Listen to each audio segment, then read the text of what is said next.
Thank you for joining On the Spot Motorsports Media. Tonight, we're going to have Jake Opatrny joining us, a Top Fuel driver. Just recently got his license right at the beginning of 2023. He has participated in the Gator Nationals and two other events, and actually here recently last weekend.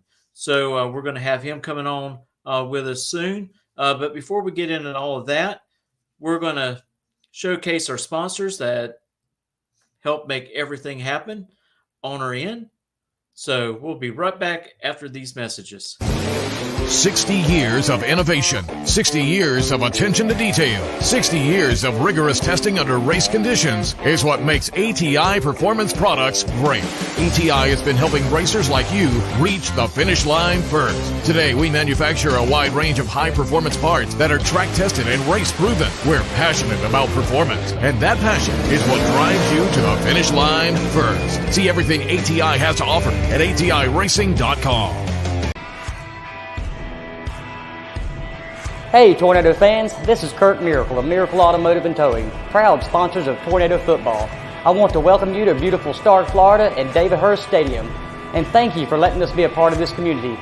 We're here for more than your automotive and towing needs. We're here to be part of Tornado Country. Go Big Red!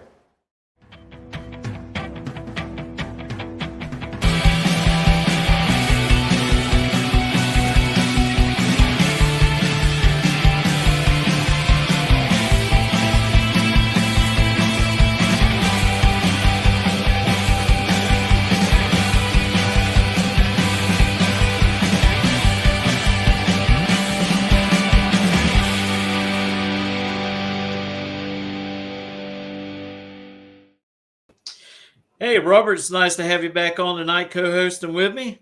How you doing, Mitchell? Good to see you, buddy. Doing great. I tell you what, we're going to have a great show tonight. Like I said, we're going to have Jake joining us here pretty soon. He's having to do a couple things at work, and so we're going to talk a little bit about Top Fuel and how everything came about, him getting his license here at the beginning of 2023 and making a debut at the Gator Nationals. And he actually raced this past weekend. But before we get into that, we've got a lot of other things to talk about. Of course, we have the NHRA Division II ET bracket finals coming up at South Carolina Dragway. Yes, absolutely. That's an exciting event that everybody at the track at Gainesville Raceway works really hard through the year to try to qualify for. So there's two teams, Team 1 and Team 2, obviously, for all the classes from Super Pro, Sportsman. Also, I believe Junior Street, we have a representative. Then we have the several classes in Junior Dragsters and, of course, motorcycles. So, yes, we have a good group of racers going to Carolina Dragway. First time I've ever been. I don't know about you, but I've never been to Carolina Dragway. And I've met a lot of guys that run up there, and they enjoy it. They really like it. People are nice. The track's good. And has that, I was always told, that down home feel. So we get a chance to experience it. Yeah, I tell you what, just looking at the track, I've never been there as well. And just looking at the track itself and photos, looks like a great facility. And also, the pits are all grass. And so everybody has the opportunity to bring up their Easy Up and pop it up and anchor it to the ground, and hopefully won't have any issues with it flying away. We've all had those. Anybody that's gone to any event, any way that's had a pop-up tent, have all seen the little pop-up storms or whatever. And you just see the flying of the tents going through the properties, and we've all experienced it. And yes, it's just a little bit easier on grass to be able to stake it down. And usually, depending if it's hot or not, grass is usually obviously a little bit cooler than sitting on the asphalt or the pavement. But the obvious drawback of trying to work on grass, if you need to, but like I said, I'm all for it. I mean, I like going to new places, and I've heard good things about it. And I'm glad that they're hosting the bracket finals this year. To be a really good thing to see and to be a part of. Oh, yeah. And the bracket finals actually gets kicked off Thursday night, which is not really part of the NHRA Division II championships, but the track itself, they're going to put on a gambler's race for box and no box with 5,000 up to win. Friday night, another gambler's race for $5,000 for box and no box. And it pays all the way back to the fourth round. So good opportunity to get some money back, and also be able to get your mindset, get your reaction times in, as a little bit of a practice. I agree. Now, I can't speak for everybody else, but I am one of those that if I've never been to a track, I like to at least go get a couple runs going from lane to lane, so that one, like you said, so I can get settled, but also little nuances. I run a blinder in my car to block off one side of the tree. So if I need to move it from lane to lane slightly, I could do that. Also, if you run daytime or nighttime, you can see how lights are setting on the tree. To see if you get a reflection or something, because we've all raced in unique places, and I've run some tracks before where it's fine in the nighttime, it's okay, but the way the cars are parked next to the fence line, you know what I mean? People could turn on their headlights as they're pulling into their stalls, their parking spots, and actually come a glare right up the track, right towards the starting line. Just one of those luck of the draws, but I've seen that's happened to me too. So yes, I enjoy the opportunity. Yeah, Chad Kennedy just posted, Jimmy's done a great job with the track. Just wait until you go through the quarter mile and have the shoot up the hill. And yes, after the traps, it does have a little bit of an incline there. Yeah, and actually, our Super Pro champion at Gainesville this year, Mark Horton. When I was talking to him at the banquet, I said, he goes, "You're going to love it. You're going to love the track. You're going to love it." It's been like a year, I think he said, since you've been up there. He said the water box is actually aiming uphill. So he goes, you do a burnout, come over the crest of the hill, and he goes, and then you stage, and he says, it looks slightly downhill. Yeah, just the illusion that you get. He says, then you go through the finish line, then he goes back uphill, and you go over the top of the hill to make the turnoff. So he goes, it's different. You're gonna like it. And I said, well, that's cool. I just like the idea. I've watched a lot of grudge races there. So I understand what he's talking about, but until you go stand there and see it, don't know what to expect. Yeah, like Chad just said, that won't happen there, on October the 7th or throughout that Thursday through Saturday, because all the bracket finals are 8th mile. So, but it still will be pretty cool, that, the good thing about having that there, if people do get into trouble, that hill will actually help slow down the cars. So that's a really great thing to have. That's a great safety thing. I wish it was opportunity when tracks are built that they're able to have that built. Oh, great, Chad. Thanks. Big hay bale at the end. All you need is like a big target on it, But they're actually they're running drag week right there. I think they ran today there at Carolina running quarter mile. And one of the guys, I want to say, did 660s. I think Gladstone or something. The gentleman with the AMC, I believe that's who it is, went 660s. Derek would be able, if he was on here, he'd be able to say. But I didn't realize it was a quarter mile track. Honestly, I always thought it was an 8th mile track, but that's great. That's actually cool, except for the hay bale. But versus other alternatives, I'll take a hay bale, Yeah, it's a little bit better than hitting a guardrail, I guarantee you. Yeah. There's no comparison. You start looking, you're waiting to open the door and bail out and defend for yourself, versus trying that. Well, I also want to mention on Thursday and Friday night, all those who ride motorcycles, there's a gambling race for them, and it's $1,500 to win. And then again on Sunday is a all juniors dragsters gamblers race with $1,500 to win. So a lot of great things going around with the divisional finals that's going to be happening up there. And we want to thank Cody for his hard work with Division II and getting this thing out there quickly, because the flyer was out real fast for racers to see, to see what all was going to take place. Yeah.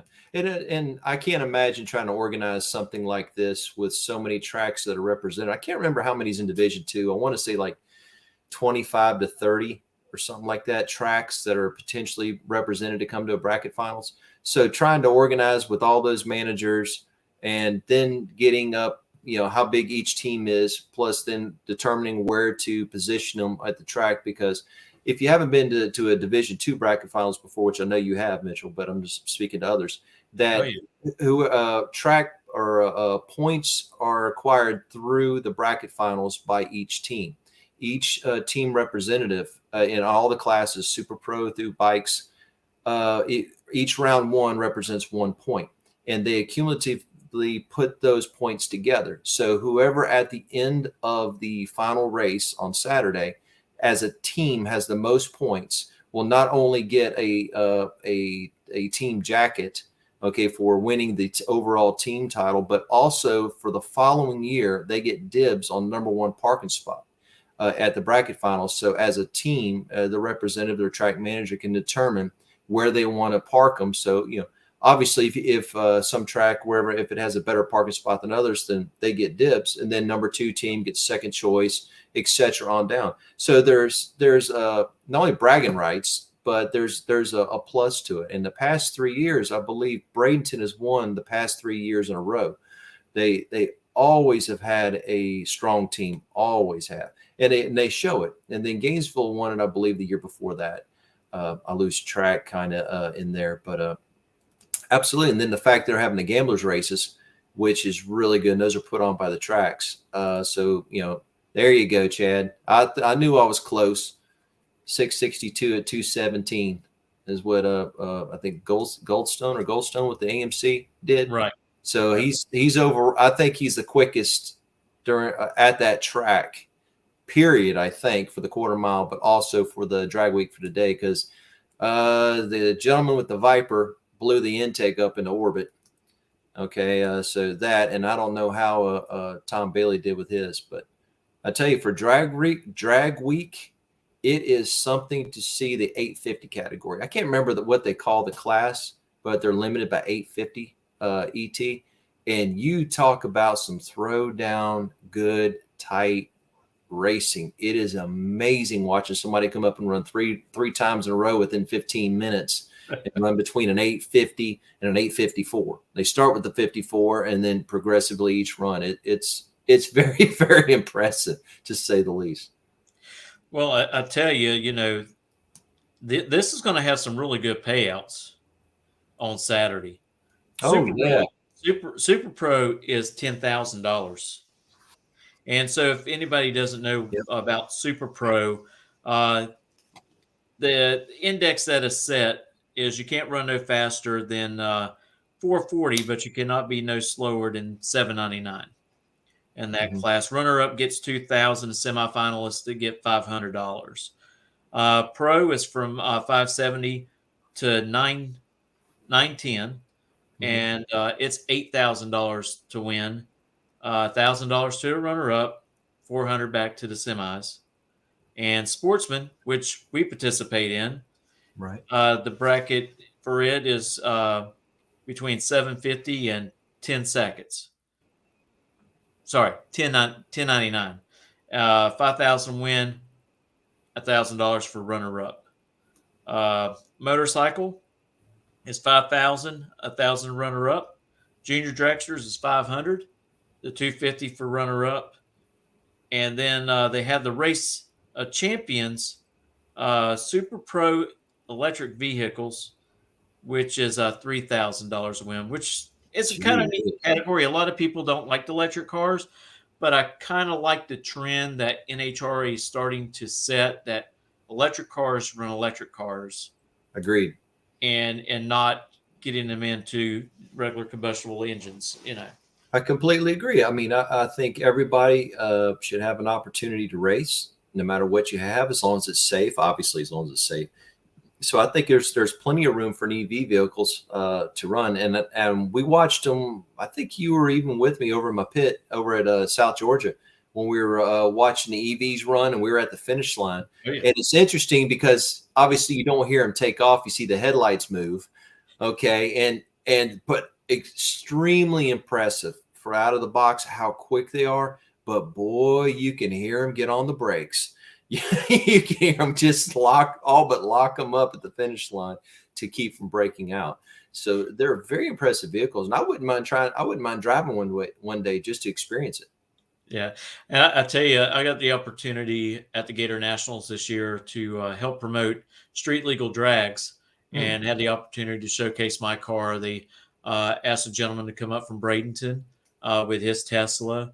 And so we got to talk to young adults is mostly what I try to target because, we want our sport to grow, and that's the only way to get it to grow is with younger people coming in it.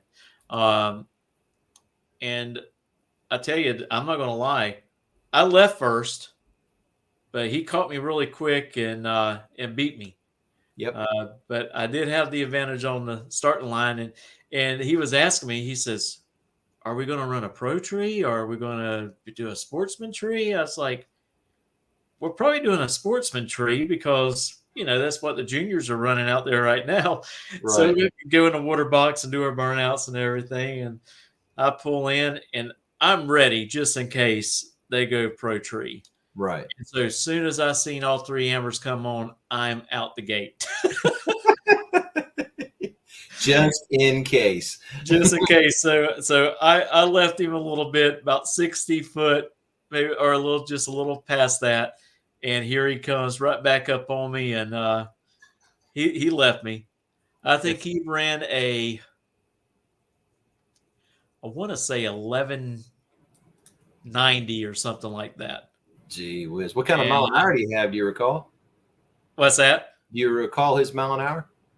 I cannot. Okay. I cannot. It doesn't matter. It doesn't matter. That's quick. And I actually made my fastest mile per hour ever. I almost went 109 in my car. And even though my ET was slightly slower, but the mile per hour was up. Okay. A little over a mile an hour. Okay. You were on the button early, weren't you? No, about really? Yeah. Okay. Because I know how sometimes you like to you like to get on the button. I always like that button down there at the end of the traps in case I have to use it. Oh again. Yeah. You'll get on and hang on that button. I've seen you do it, so I understand. But I tell you, no, I ran a gentleman at the bracket finals in an EV a couple years back in a gambler race, and we were closely dialed on ET. I got the slight handicap, and he beat me on the tree. Okay, and we went down there, and it was close. I mean, he beat me on the tree, and that was definitely the difference at the finish line. But hey, man, you know what to expect. If you're close, they can stop now. So you just keep that in your mind and just run your race, run your game, and see what happens. But I'm looking forward to seeing Jeremy in motorcycle. I am looking forward to him running in Race of Champions. That dude, I so enjoy him. He is such a good upbeat person, good upbeat spirit. I mean, and he's competitive and he's motivated. And when he won, man, oh my goodness, he was running through there and rightfully so. And to do it with his Harley like he did, I mean, with no assistance on it, not to the last three races. I mean, doing it old school and doing it really well. So it's going to be really good to see him and the other track representatives there. Well, you take him for instance, and then you also look at Sandy Rodriguez. Mm-hmm. Last year, both of them had accidents. Yeah. Oh, yeah, you're right. And they both won championships this year. Oh, you're right. I forgot about that.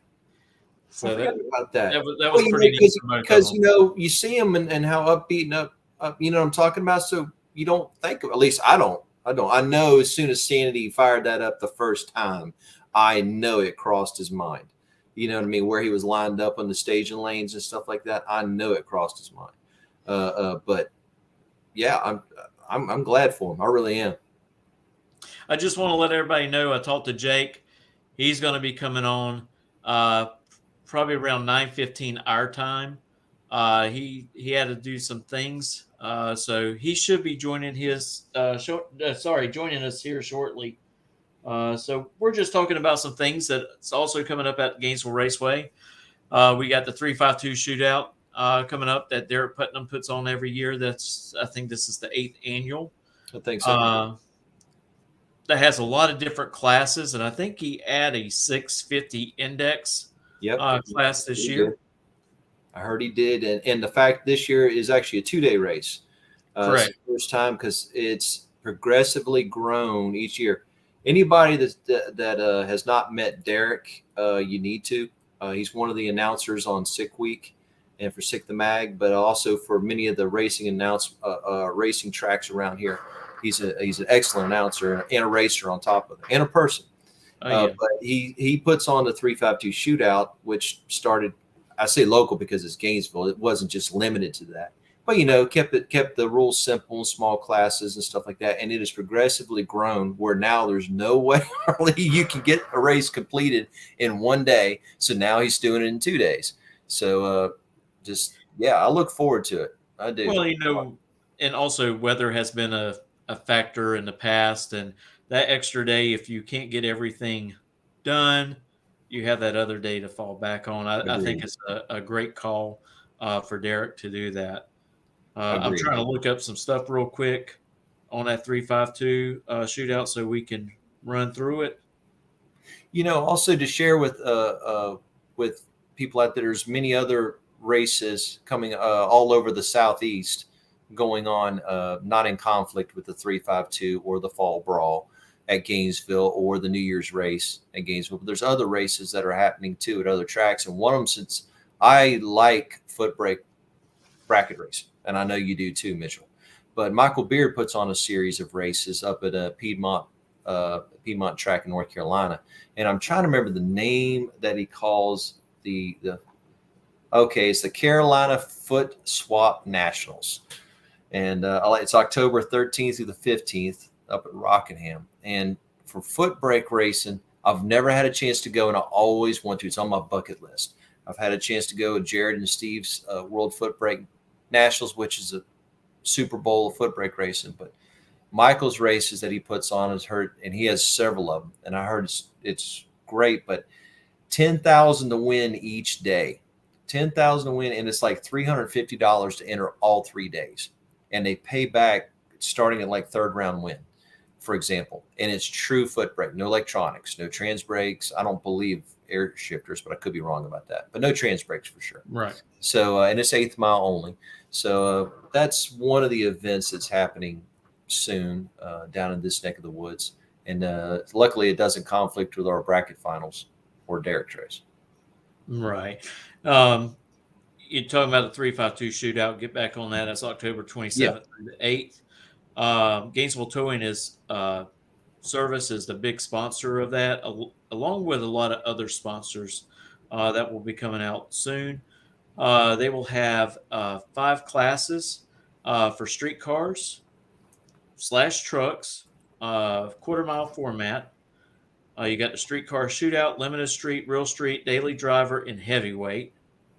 And then 6 classes for race cars, which would be outlaw 29-inch slick or 315 radial. 8th mile, no time on the boards. True 28-inch slick or 275 radial. 8th mile, no times on the boards will be displayed. Big tire, 8th mile, no time. So it makes it really interesting watching these cars go down with their times flashing up on the boards, and everybody's trying to guess what their actual ET is. They also have stick shift, which is going to be quarter mile, open comp, 8th mile, and something new, the 650 index. And that is also 8th mile. I think he's going to have an excellent turnout. He's going to have an excellent turnout. I'm looking forward to seeing it. Well, hopefully I can compete in it too. I think you feel the same way in the open comp. But I look forward. I like to see the heavyweight class. That's got me curious. I don't know about you. Which one do you like so far? Well, I like the open comp, but unfortunately I won't be running it this year. I'll probably participate in the car show because they have a car show that's part of that. They have costume contest, which I'm always wearing my costume all year round. So I'm pretty comfortable in it, so I should Okay. get pretty lucky with that. And also, just to mention real quick, they're also going to have no time heads up motorcycle class that will be raced in there this year. So Really? Oh, that that's would be pretty neat. You're interesting. probably going to see people like Billy Martin out there and Yep. a few others. But yeah, unfortunately, I won't be racing Open Cup because I'll be too busy in the tower, as I will be live streaming the race. And we're going to have something new this year where you don't have to see a split screen like you're seeing now, Mhm. seeing the tree and then down the traps. We'll be able to switch it so people can see full screen of what's going on. Oh, hey, that's going to be nice. That's going to be a great addition. What you do at the track now is really, really nice. So that's going to be great for the event. Yeah, I look forward to seeing that. So it's something I've been working on because a lot of people's asked me in the past and say, "Hey, we really like watching this, but it's kind of hard to see on our phones." And so I went in and started looking at different programs. Found a program that works with StreamYard, what I use, Mhm. and it's perfect to switch the cameras back and forth. Oh, that's good. That's good. I might go and just film on the side, and to start collecting some videos and stuff like that for some, good racing. Oh yeah, and Absolutely. if I have someone else out there as well, hopefully I can get down there for a few moments and do some recording so we can put some of those images up on TikTok Mhm. of what's going on. And we're also trying to increase our viewers on TikTok because you have to have so many viewers. So we can use that as a platform to go live on as well. And Oh, okay. that's I didn't on know us that. Facebook, TikTok, and YouTube. And so people don't get confused. If you want to try to watch the live streaming of races on the Spot Motorsports Media and you have a smart TV, you can always go to On the Spot with Motorsports with David Rogers. We got to work on changing the name of that, but this what the show used to be called. Mhm. You can go on there and you can see it on your smart TV and on a nice 50-inch plus TV screen. So, which is really funny because last year when the juniors went up to Tennessee to race in the Eastern uh, Junior Dragster Championships that they put on up there, it was raining. So what did they do? They turned on their TV and they started watching the racing at Gainesville. Oh, yes. So they all gathered You're around. right. You're right. I forgot. You told me about that. Yeah, Oh, so yeah. So that worked out quite well, didn't it? it did. I see some more viewers popping on. Just to let everybody know, Jake will be on around 9:15. He had to work a little over. So we're just talking and discussing about some of the events that are happening at Gainesville Raceway. The next one that's coming up is the Fall Brawl, which is pretty much already sold out as what I was seeing on the spots. And Yeah, I did. I saw the shootout that the foot brake, the 32 foot brake shootout is full. So I'm assuming by now Rob's I'm assuming they're all full.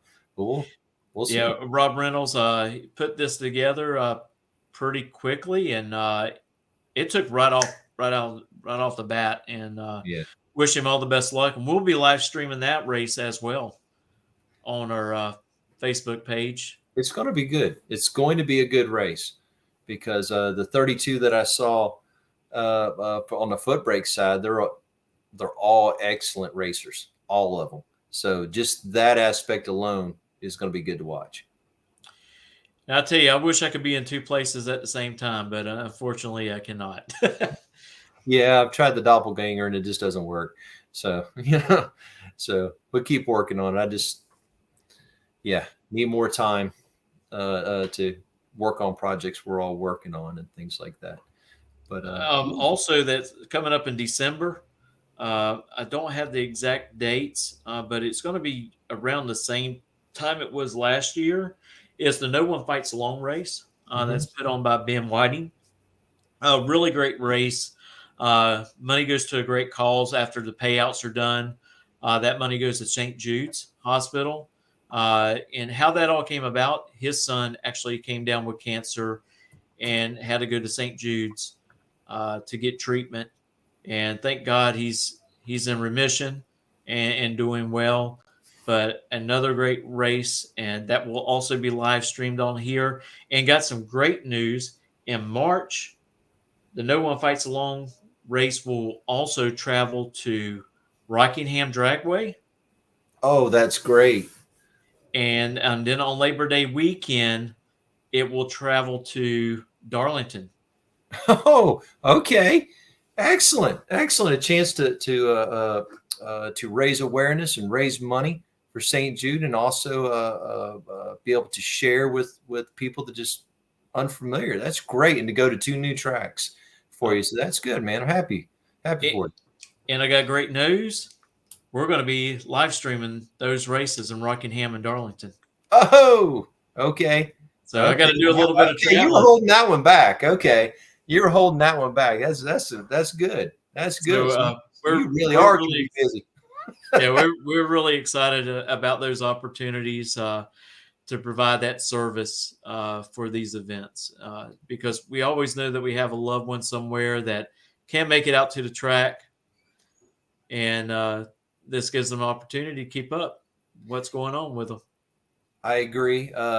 When it comes down to cancer, that is near and dear to me. I'll tell you more offline about that, but that is really near and dear to me. So I'm well aware of it, and so anything that I can do for awareness, I'll do it, and anything I can do to support somebody that is doing it to fundraise and to bring awareness, so I'm all for it.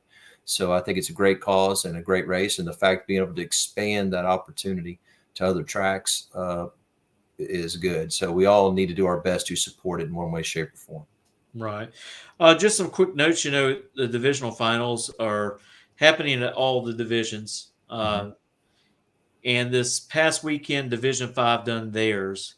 And, we've heard the stories of Bandimere Raceway closing. Right. And what better way to end on a high note is they were actually the team champions this year. Really? And that they have actually gone back to back. This is their second year in a row that they have been able to accomplish that.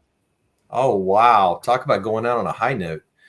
And well, congratulations to them. I mean, well, I didn't actually see, where was the bracket finals at? Do you recall? I can't recall. I want to say Kansas, but I'm not sure about that. Doesn't make sense, with Topeka and all that. So I don't know, but I can't remember where the bracket 5 finals is. But anyway, I'm getting off topic. Sorry about that. Oh, that's fine. And also Division 3, North Central Division, coming up on October the 4th through the 7th. They'll be in Madison at a Worldwide Technology Raceway. I think that is the last Lucas Oil race on their schedule for Division 3 this year. I haven't looked at the points recently, but that ought to be good for sure. Being the last one. Okay. Yep. I was, it was at Topeka for Division 5. Okay. It was there. So I got one right. Well, we know where Division 3 is going to be at. It's always at Indy. Okay. Right. And usually Division 7, I want to think, is at Vegas. And Division 6 in past years has been Woodbourne, Oregon, something like that. But I don't know about Division 1. I don't know where it's going to be this year in D1. I haven't really seen. I try to keep up with all those divisions. I try to post the results even from the Lucas Oil races on our website, because those sportsman racers are just as important as the professional racers, and they deserve that credit. Completely agree. And as you and I both know, just to qualify for bracket finals is a challenge enough. Much less, being team representative or race of champions representative, or even winning a bracket final. It's very difficult, and quite an accomplishment for all those that have done it. Well, there's a big race coming up this weekend. We're going to have Jake on, of course, running Top Fuel, but the points kind of got shooken up a little bit after they reset. and after this past weekend's event. I've heard a little bit about that, but care to share? Oh, definitely. Well, you look at Funny Car, you know that Ron Capps has been pretty much having a lead on that throughout the whole year. Mm-hmm. But now that has changed, and Robert Height is now leading going into this weekend. What do you think about the countdowns, just in general? I don't mean necessarily this year, but just the concept of the countdowns. What do you have a thought about it? I kind of like it. I like it a whole lot better than I do NASCAR's format, how they do their thing. Because you get eliminated after a certain point. You can't make the 12 or the 6, or how they do it. Right. I think it's been around enough now that a lot of people's gotten accustomed to it, and has gotten accustomed to the resetting points. I don't know how you feel about it. I'm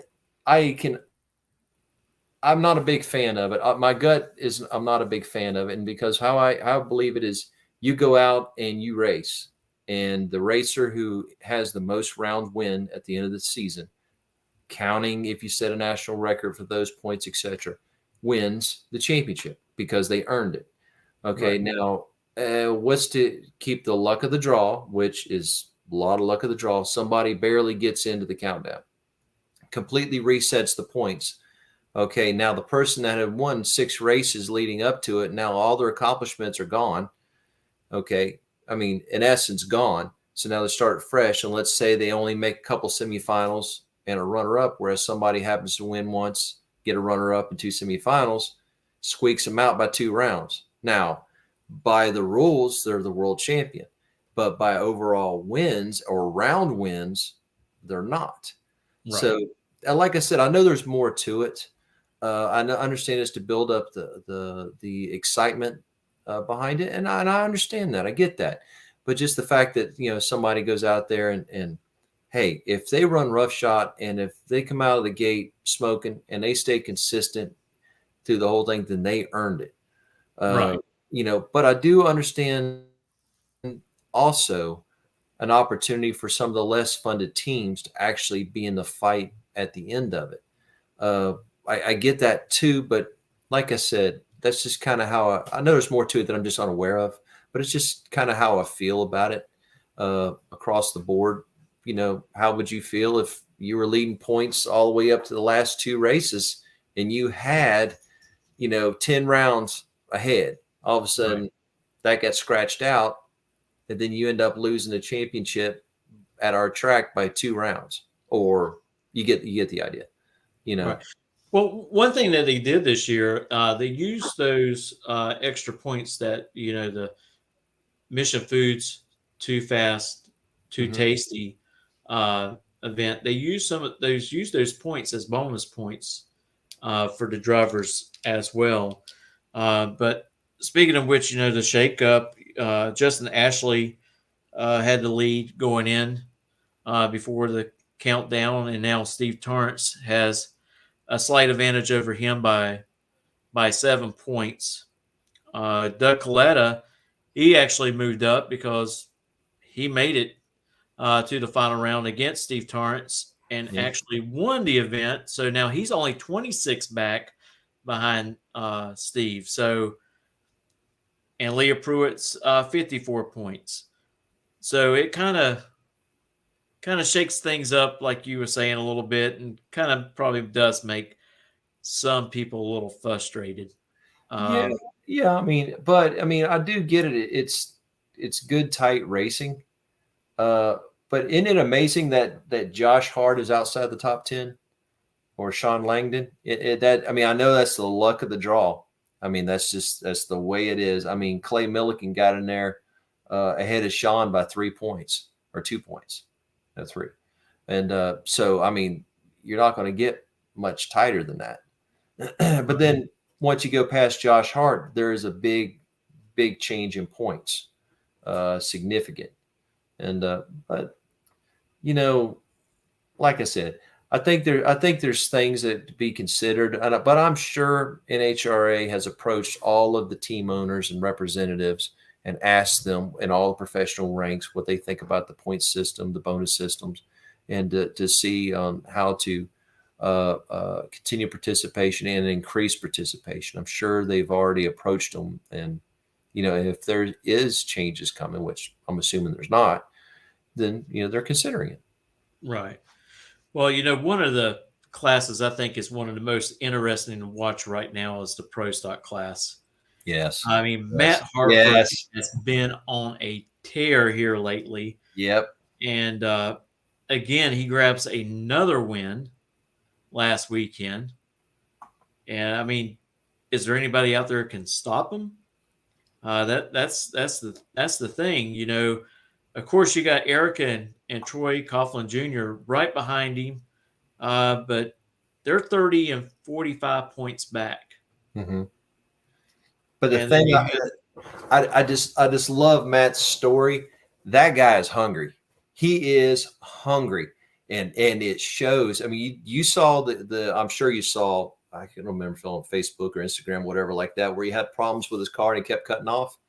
So they they put it on a rollback and took it to a parking lot, okay, with no front end, no doors on it, and did some burnouts and had some electrical problems in the back of it. But at least whatever it is, they were tracking it down. That just goes to show how somebody is willing to work and whatever it takes within legal, but work whatever it takes to get the problem figured out. So I like that. I tip my hat to it.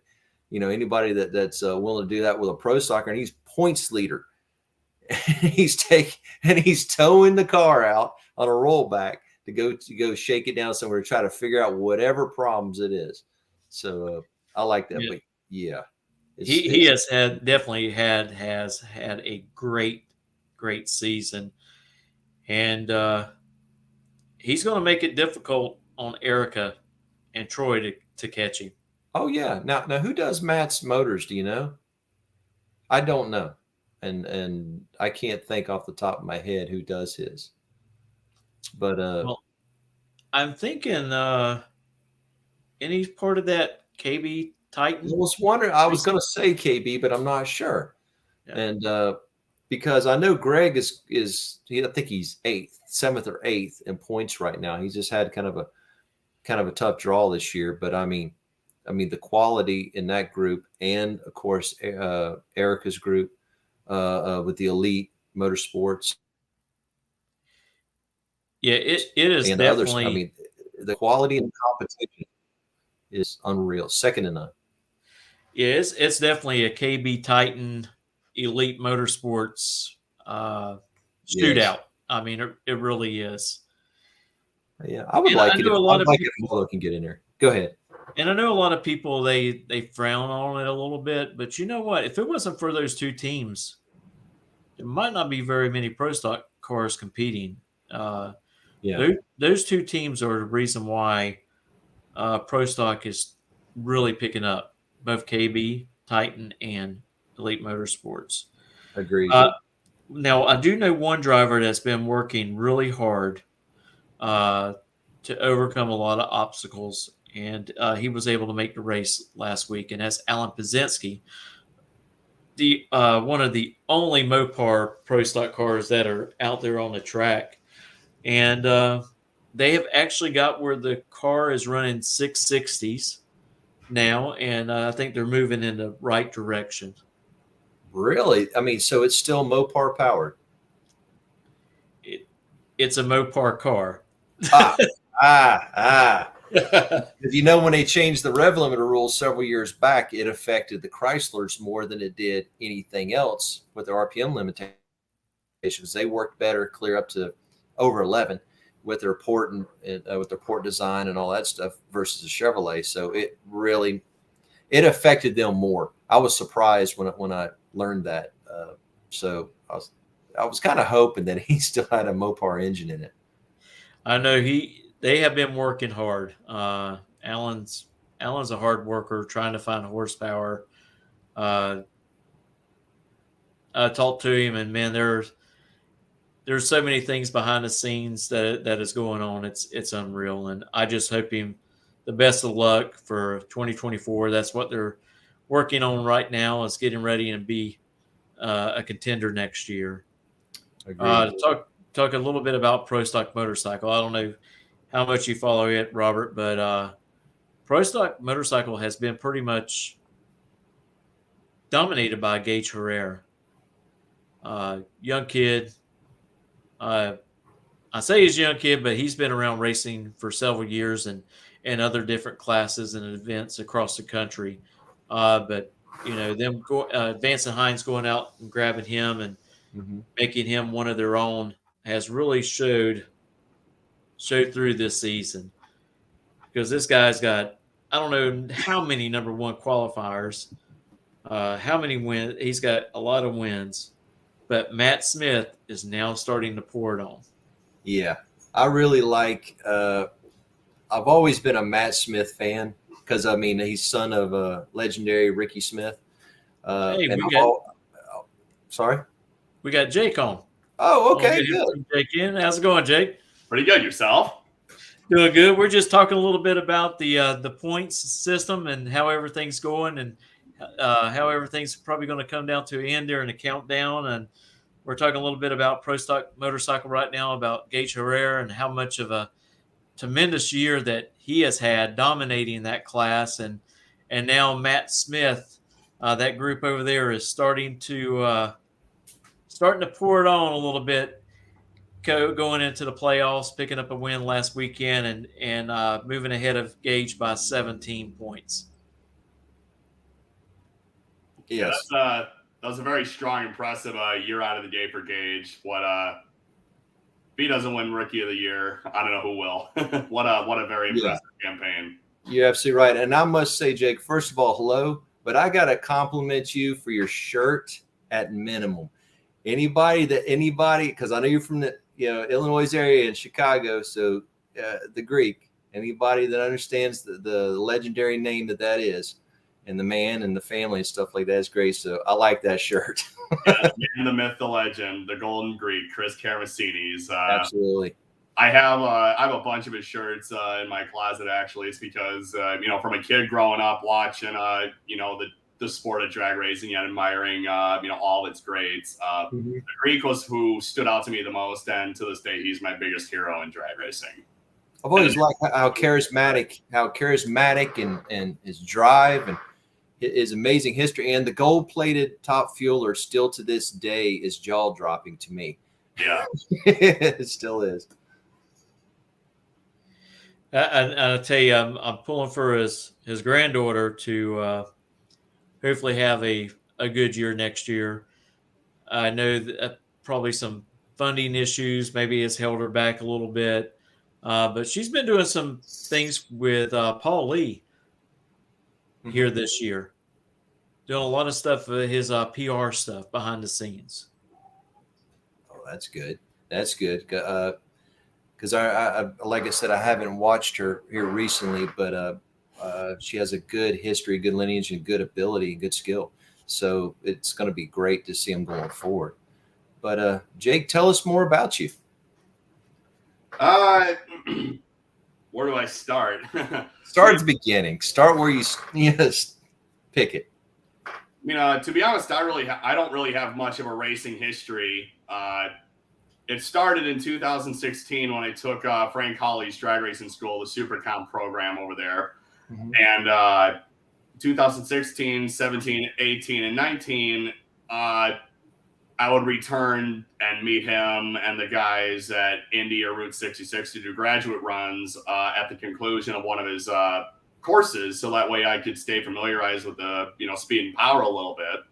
And after saving my money and, finding, a sustainable career to afford, the lifestyle of racing, which is, I'm an operator by trade. I'm an operating engineer with the International Union of Operating Engineers, Local 150. So, after working there for a couple of years and building my bank accounts up and coming across the money to burn, I decided I was going to try the alcohol program that Frank had.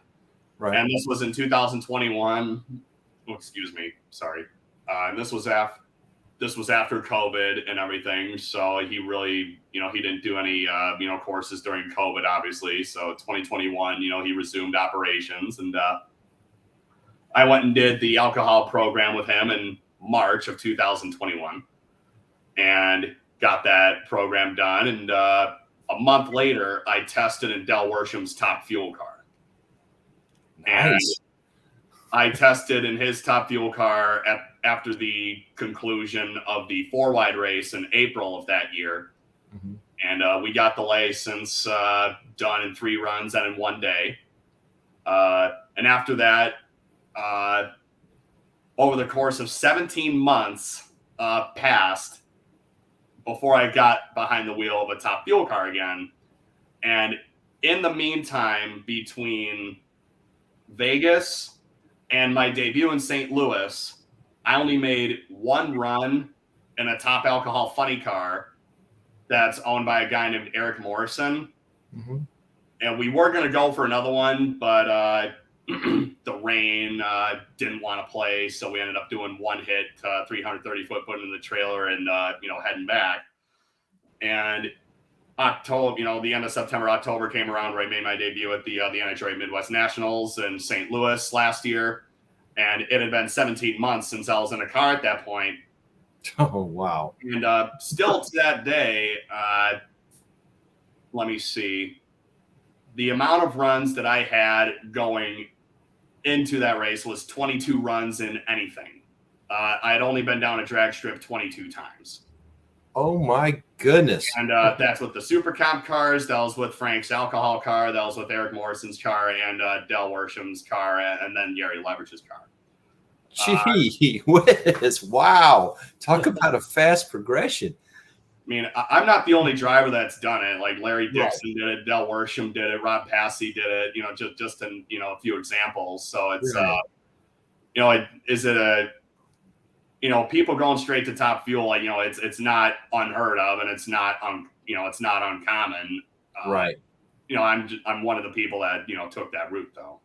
Absolutely. I just, no. I mean, that's impressive to say the least, but I just can't even imagine, like you said, being out of the car for the given period of time you said, and then stepping in it, qualifying run and letting it loose. I mean, that right there, that's exciting to say the least.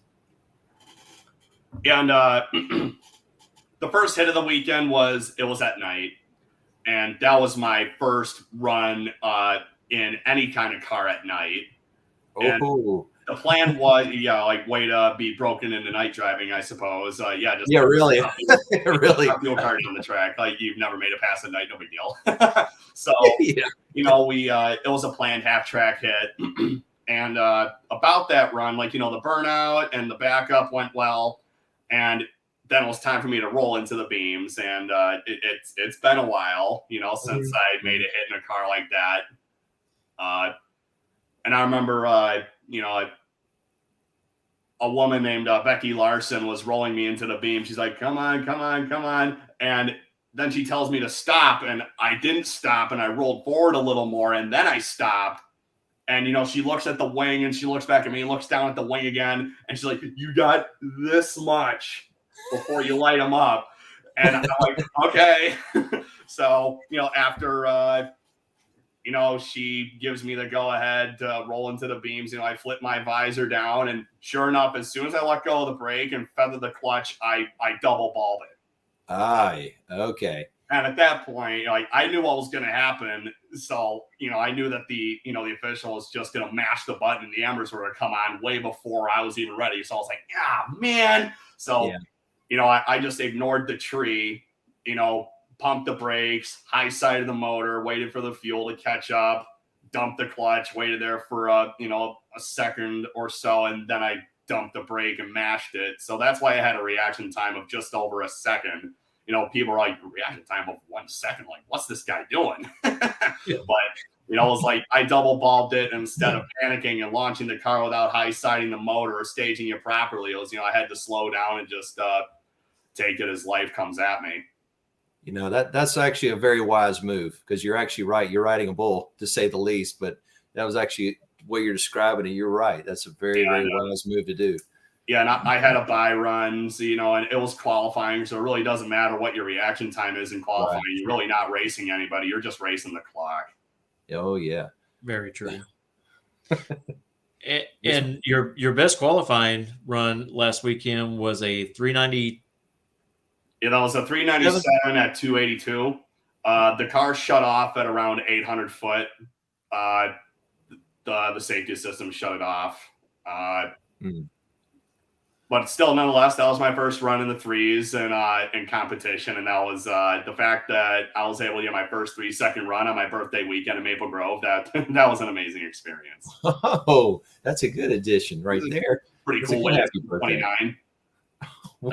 And I tell you, if it didn't shut off, you're looking at a run in the 380s. It would have been like a high 380 or a low 39. It would have hovered somewhere in there. But how much mile an hour do you think it killed by shutting off that early? In the low 300s at least, 30 something. Right, probably around 30 mile an hour. So probably would have ran somewhere around 310 or 312. Okay. Had it gone all the way. It's funny how you're just talking about, it just shut off and only went like 280 or something like that, Yeah, because I remember my thought process. That the car made a move to the right on me, at the hit. And, after consulting with, there's a guy named Ted Wolf out there who's, big time Top Fuel legend from the 70s that, it always gives me very valuable insight and pointers on what I should do and what I shouldn't do when I'm driving a car like that. Right. And, so I was asking him, I was like, why do you, why do you think, because every time, I've been leaving the line, it's always been a little squirrely. The car will make a move and I just have to, play with the steering wheel till the car, responds, and I just point it right back in the center. Right. At first I thought it was, I have to use a steering wheel with the leverage car that my father and I custom made in order to, so that my right hand can clear my right knee. So that way, I can drive with my right hand around my right knee, so that way my hand doesn't hit my knee when I'm driving the car. So grips are really narrow. So at first I was thinking maybe it's the really narrow wheel, and I just have to make sure that I'm on top of it as soon as I mash the throttle. But then Ted Wolf saw how I was sitting in the car, and he's like, next time just make sure you tuck your elbows into your torso to give your forearms some support.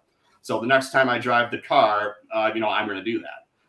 It's rookie jitters, and I'm still, in this for a quest for knowledge entirely. And there's only one way you can, gain tips and knowledge and experience is just keep making laps over and over again, and let your friends and peers teach you everything that they can.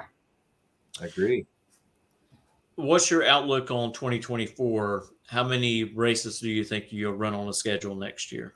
I'm shooting for 5 to 6. I did 3 this year, and I did 4 in the last 12 months. And even 4 races in the last 12 months. For some construction worker out of Northern Illinois, running 4 Top Fuel events in 12 months, that's not a bad way to start your career. The sponsors made it possible, and was very humbled and very thankful to, the Lord and everyone else who had given me the opportunity and said, hey, let's give this Jake kid a chance. Beyond thankful, and was beyond happy to live my dream all those 4 weekends. Do you have the Gator Nationals on your schedule? Yeah, I think so. That's the first race I'm going to try to make. Yep. Is it possible y'all may try to come down and do some pre-season testing down there with some of the other teams? Nah. It's because our testing sessions are running race day. If we can muster the funds to go test, we will. But right. I'm trying to build a business and build a program, with the team I'm running with. So, there's, we're confident going into, any race that we go into for sure. Other than that, preseason testing, that's as far as I know, that's not on our bucket list or agenda for next year. Gotcha. Okay. I can't imagine how difficult it is just to test, to find facilities, much less, but just to be able to test. The financial part with the Top Fuel is going to be unreal. Yeah, Top Fuel, in terms of how it feels on your wallet, it's very unforgiving. That's an understatement. I got to ask you as a driver, okay, what do you aim for? Obviously, I know when you go in and you stage, and one a little later, I'd like to ask you actually how you drive a Top Fuel. Just curiosity, I've always wanted to know. But basically, after you stage, and obviously amber's hit, and obviously you're off the clutch, you're gone. Okay, but what do you visually look at? Do you look at the farthest point down the center? Because I know you, like you said, you're trying to get on top of it to react. But what do you look at? Because I know I'm assuming you're not looking at the cones, obviously, or nothing like that. No. What I do is I pick a focal point that's way at the end of the track, like in the sand trap. I'm looking way down there. And so as I'm, waiting to be rolled into the beams, I'm looking down the track, like, picking that focal point to where my eyes are going to lock onto as soon as I, see the ambers and mash it. So I pick that focal point. And I'm told to, go ahead. So I roll in, I stage the car, launch it, and as soon as my eyes shift from the tree to down track, it's my eyes instantly lock on that focal point that I memorize where to look at. And this is just my perspective on how a Top Fuel car launches and how it feels and how your body reacts to it. As you see the ambers, they come on. And you let go of the brake and mash the throttle. And by the time your eyes register with your brain that the car is actually moving, the Christmas tree has already flown past your peripheral vision.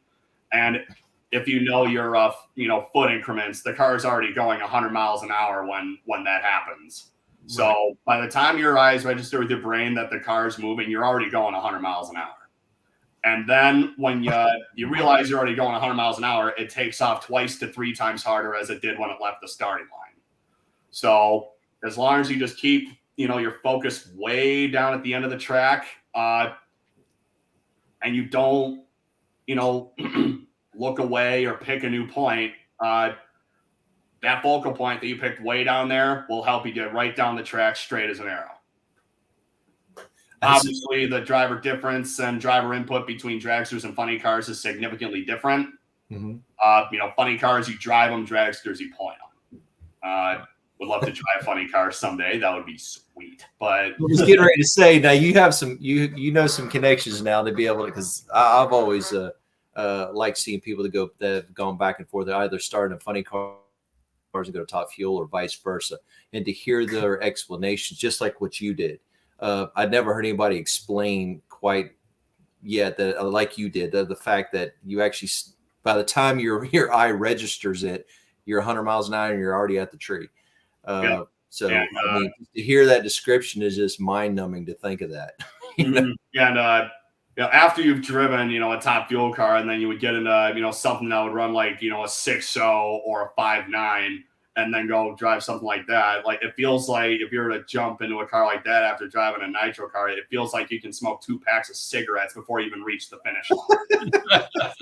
Like, as crazy fast as 6.0 or 5.9 is, it's just a different perspective to run 4.0 and 1,000 foot, or 3.9, 3.8, 3.7 and 1,000 foot. It's because by the time you reach half track in a Top Fuel car, you're already going faster than any car that you would ever drive in the quarter would be going.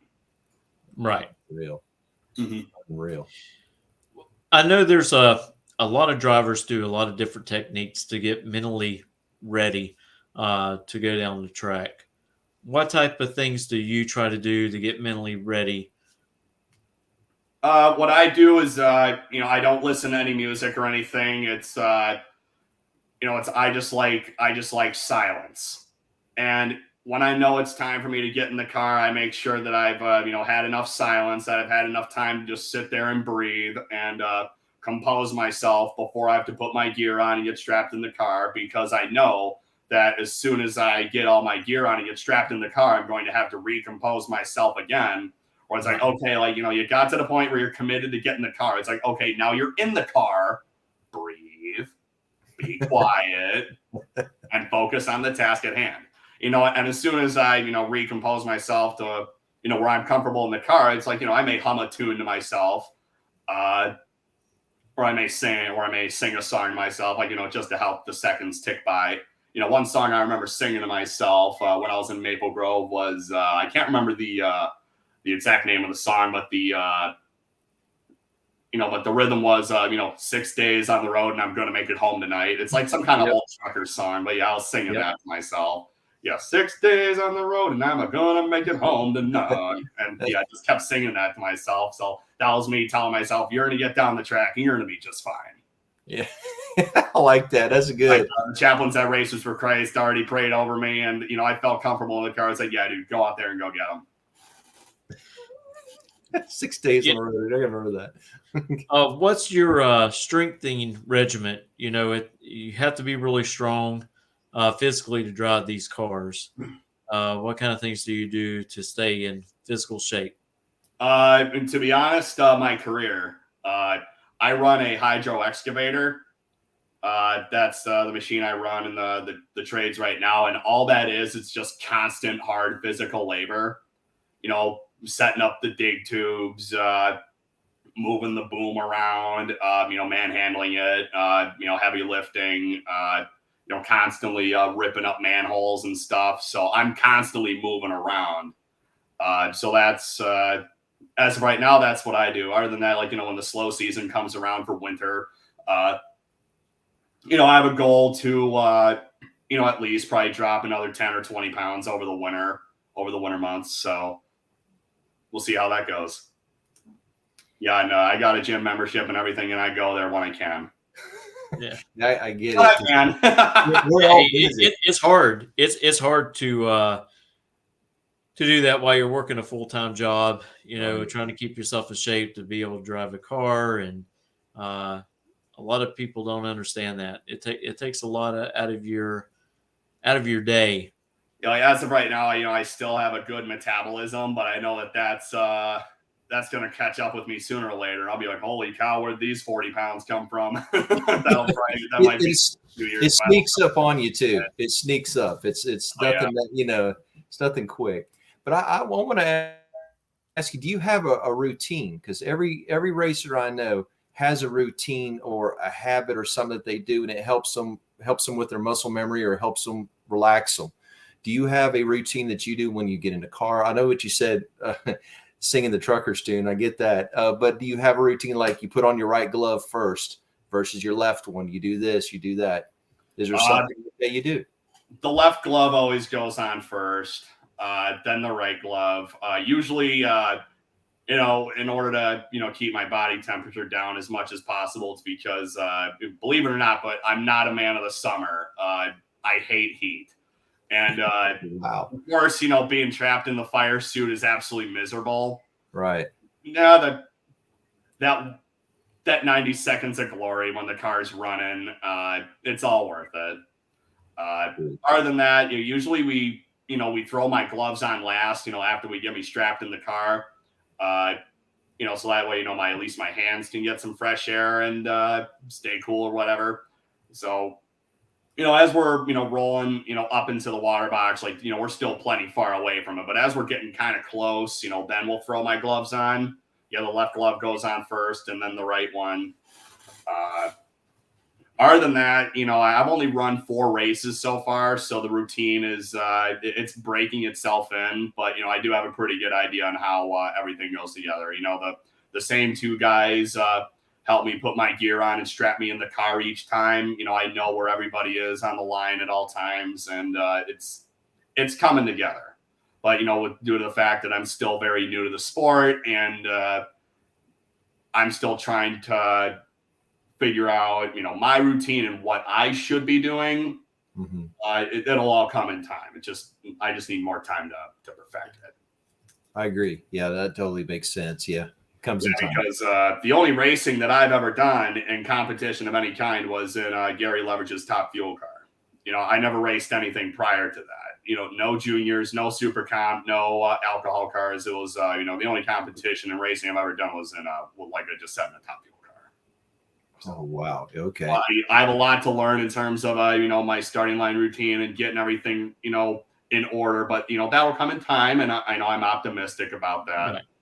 But, and I still have a lot to learn. And I'm very proud to say that. Talk a little bit about your sponsors that help you out along the way. At the most recent outing I had in Maple Grove, my primary sponsors were Nelson Trucking and my labor union, International Union of Operating Engineers, Local 150.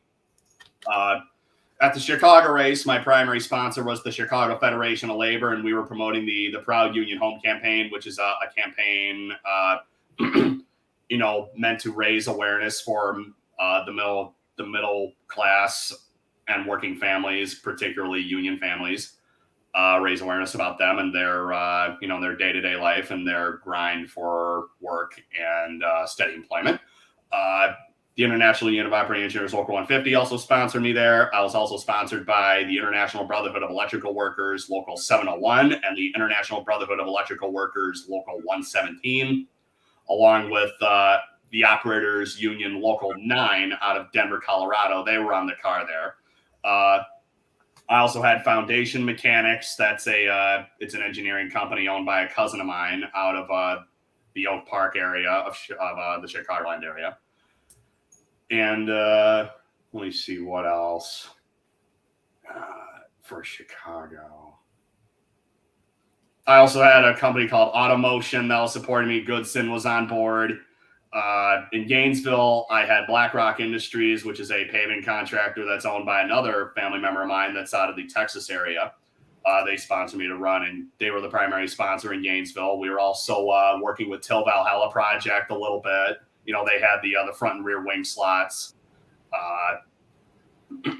Local 150 also sponsored me there as well, and Nelson Trucking was also a sponsor there, but instead of putting Nelson Trucking on the side of the car in Gainesville, he helped me represent Big Brothers Big Sisters of America. You ever heard of that? Yes. Yes. And, I am a member of Big Brothers Big Sisters. I myself am a mentor of the program, and it's all about reaching out and raising awareness for the program and helping those kids in need. That's a great cause, to say the least. That is a great cause. I tip my hat to you for that. Yep, and I forgot to also say about the Chicago thing was Nelson Trucking also sponsored me to do the Big Brothers Big Sisters thing there. So you'll see Big Brothers Big Sisters on the side of the car at that race if you were to pull up pictures of the car. Oh, that's good. That's great.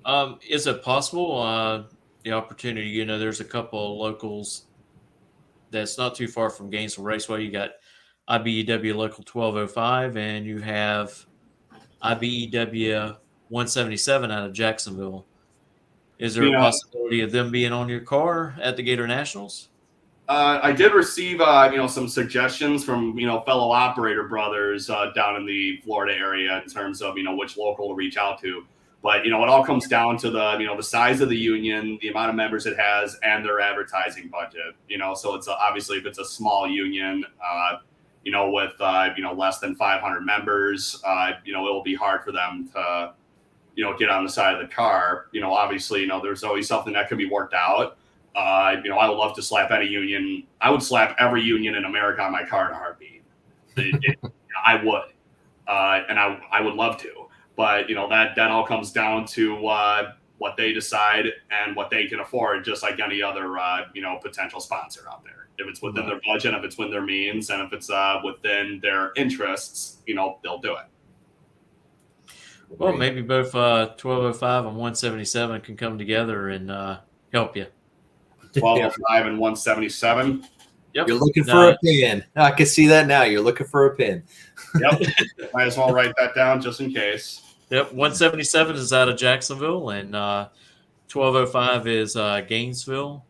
And both of them are pretty good sized unions. The only thing is, you're talking about advertising dollars, is how much work they got going on, right? And all of that stuff to help with those advertising dollars. See, and where I'm at is 2358 IBEW. That's our local, or my local, I should say.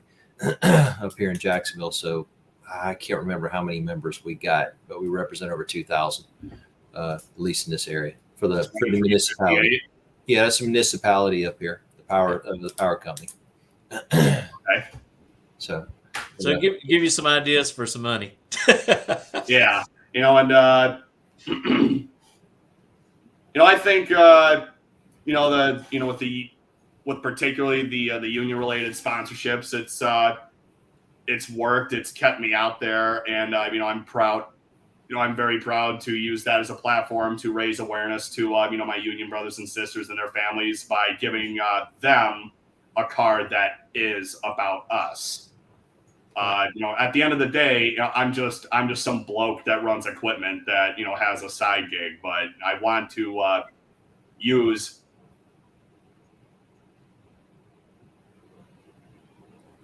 I think we lost Jake. Oh no. We'll give him a second, see if he comes back on. Oh man, it was getting good. He was explaining well with his sponsors. Give him a few minutes and see if he comes back on. Maybe it's storming bad there. Oh, there we go. Yeah, I must have. My internet must have lagged out for a sec. Yeah, it's. I want to use Top Fuel drag racing as a platform to give my union brothers and sisters across America a car that's about them. Right, and I tell you, here lately in drag racing, we have seen a lot of unions go on boards with teams. Of course, you have Kelly Klotz, Pro Stock Motorcycle rider. I think the local is 602 Pipe Fitters Union. Local 602 Steam Fitters. Yeah, Steam Fitters. That's it. Yep. She's been sponsored, and I remember seeing. I can't remember who it was, but I want to say it was Funny Car. In the Funny Car class, there was a union logo on one of those cars as well. So I'm seeing a lot of union advertising coming in and using NASCAR as a platform to get members. Yep. Yeah. The Operators Union sponsored Stewart Haas Racing to do that promotion. That was in where was that? Dallas and Bristol. They did a 2-race deal with the NASCAR there. No, the Chicago Street Race. My bad. The Chicago Street Race in Bristol. Oh, okay. Those were the races that they were doing with that campaign. Excellent. That's a phenomenal promotion, and hopefully that I'm not saying hopefully it will spark interest with young men and women across America that are looking for a better future, a new hope, and somewhere to go. The opportunity provide that. The union is great for young kids coming out of high school that is interested in getting a trade, going through an apprenticeship program, making really good money through their schooling, through those apprenticeship programs, and becoming journeymen of their trades. Because right now, the minimum wage has gone up, but the most important thing is having skilled workers that can build things that are going to be safe for our future and things to come. Yes. Yeah, I completely agree with that. It's hard finding more and more. Jake, I know you see it every day, and Mitchell, I know you do too. It's hard finding people with abilities to do stuff that you need to get done. Right, and you have to grab them. Dealing with and all that. What's that?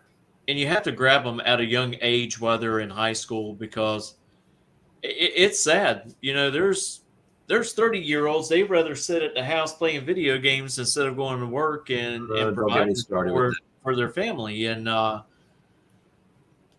was union. I was a member of 1205, and then I left from there and worked for the facilities department in Gainesville for the county.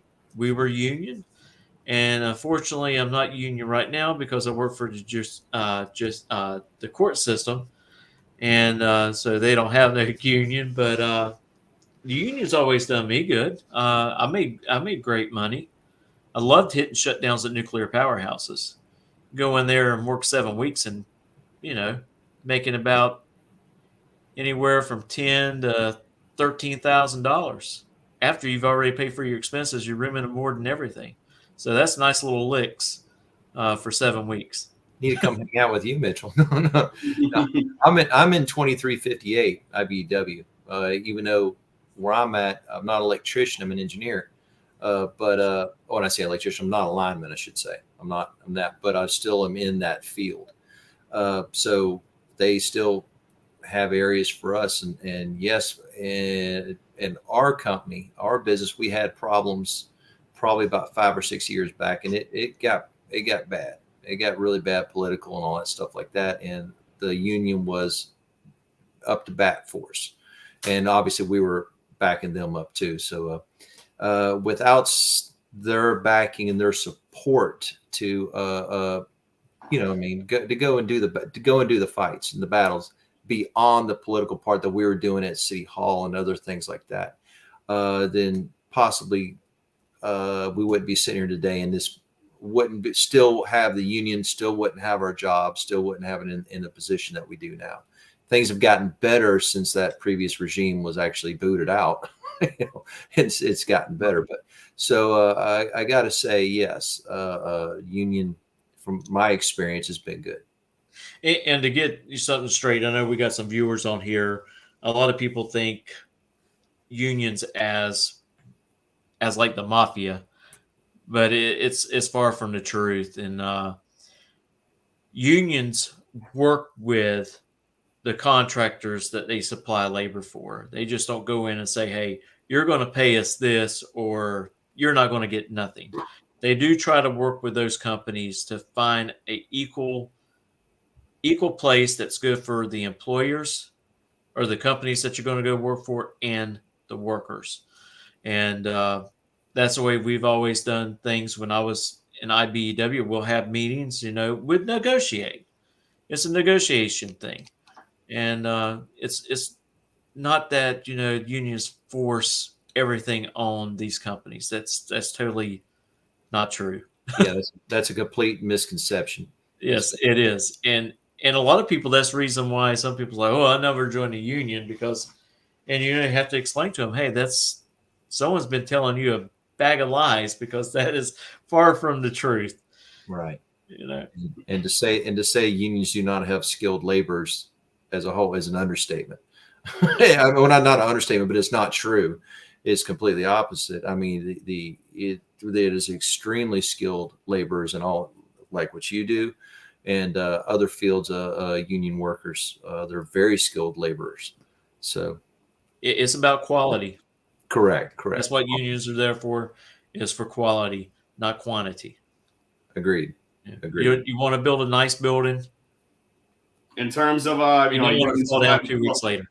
In terms of the union survivability, and these days and age, with the the shift of younger people wanting to do this kind of job or that kind of job, it's the unions do need quantity to survive in these times. And lately, my union's membership has been rising up, but other unions across the country are seeing their member numbers dwindle and decline. So it all depends on how they influence people that this is the job that they should get, or this is a career that they could want. It's how do you sell your career to potential person of interest.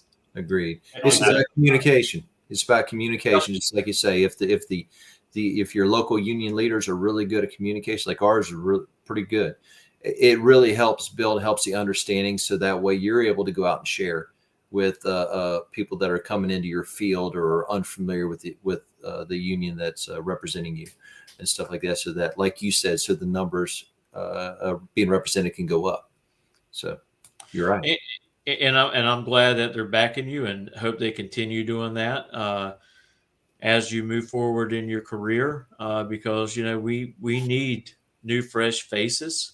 Mm-hmm. Other drivers are starting to get up there in age and probably getting close to nearing retirement, except for John Force. He said he was not going to quit until they put the last nail in the coffin, is what his statement was years ago.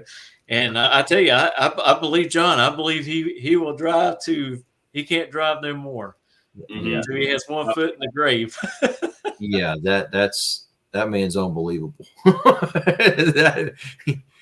He's a late model jungle gym, you know. And so it's good for the sport to have new faces.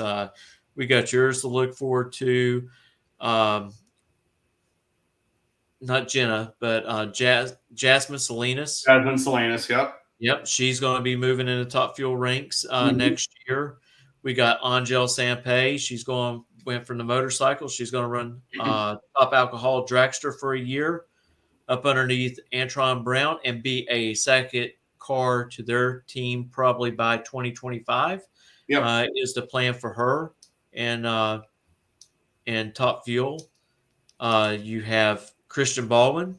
You know, talking about the Greeks granddaughter. Yep. And there's Will Smith, there's Cody Cron, there's Sean Reed, there's Billy Torrance, Travis Shoemake. These are just more names that are out there. So Top Fuel is going to be a lot more competitive next year than it is this year, and this year it's already nuts. Oh, it is. It's very competitive. That's what we was talking about earlier. We was talking about, the points being reset, and then we're in the countdown. And, of course, you never can count Steve Torrance out. He gets around Justin Ashley by making it to the final round at Maple Grove. And, of course, Doug put him out in the final round, but it boosted him up 7 points over Justin Ashley. And that's going to be a nice little run there. And I tell you, if Doug has a good outing this weekend in Charlotte, it can be a 3-horse race for the championship for sure. Oh, yeah. And Dougie was on fire the entire weekend, at Maple Grove. It was like, in eliminations, it was like 360, 360, 360, 360. It's like a bracket car. Yeah. I believe he ran 4 3.6s in a row, but I could be wrong. But he was laying down insane pass after insane pass in eliminations. He had one run that was not in the 360s. I can't remember what round eliminations that was. I think it was a 370 run. But yeah, not faster than I've ever gone. 360. It's coming. Yours is coming, Jake. Yours is definitely coming. But as a racer, who do you look up to? It doesn't necessarily have to be drag racing, but what other racer do you look up to or admire or anything? Chris Karamessinis is always at the top of the list. I agree. I saw that one.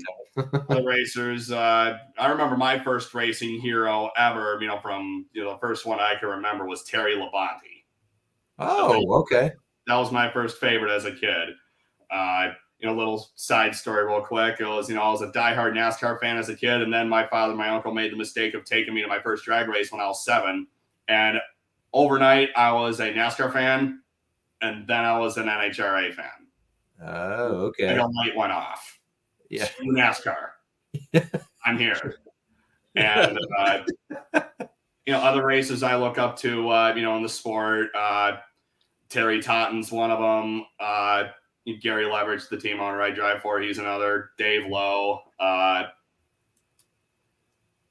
There's another guy who does clutch, for Paul Richards, Dave Lindsay. All those guys provide, a lot of very valuable wisdom for me, and it's very much appreciated. Everything that they, tell me, teach me, and tell me how to understand something. It's phenomenal.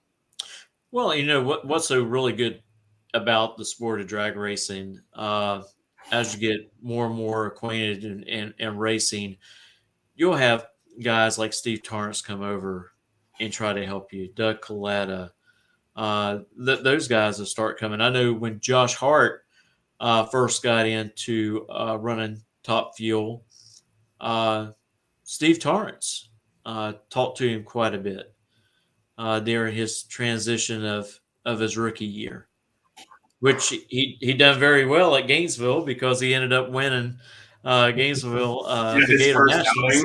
First time out. First outing in Top Fuel, yep. He wanted to take that conversation back, I'm sure, but it worked.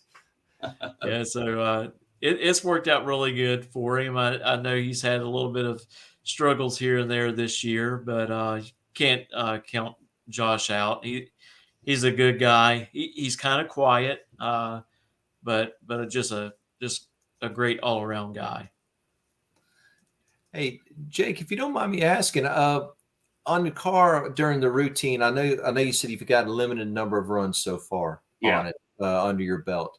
Is there something that you're kind of drawn to, like to do the maintenance of it? I know you're not doing the full maintenance of it, because I know some drivers, they want to do the fuel, so they want to know the percentage of the fuel, make sure they got that down, so they know when they go across the scale that the percentage will be right. And some, it's a nervous tick, and others. Is there something that you like to do or you want to do on the car? It all depends on the nature of the event and what we're trying to do. Like, I've mixed fuel at an event,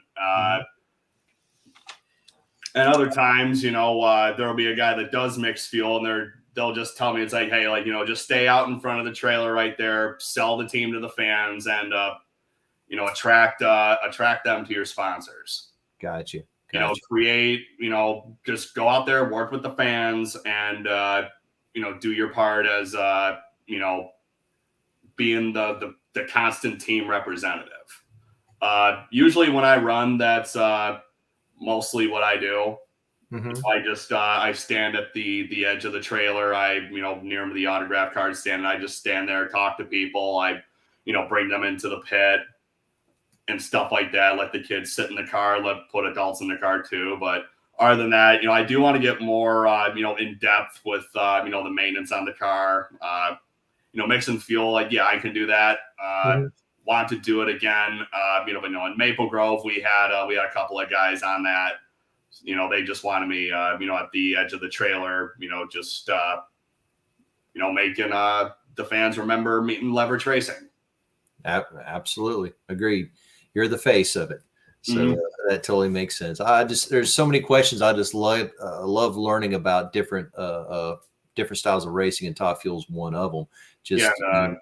Like if it was an exhibition, race where, there's like a really long turnaround, in between passes or something, I may do, I may do bottom end, or may help a guy on bottom end, or would help, the owner do the clutch or put another clutch pack in, when there's a lot less chaos going on, when, the turnarounds are a lot more controlled and you have a lot more time and you don't need, bajillion people to work on the car. Right. Then, I would do, more double duty. But, as of right now, it's just like, you're the face of the operation, so sell it. I got you.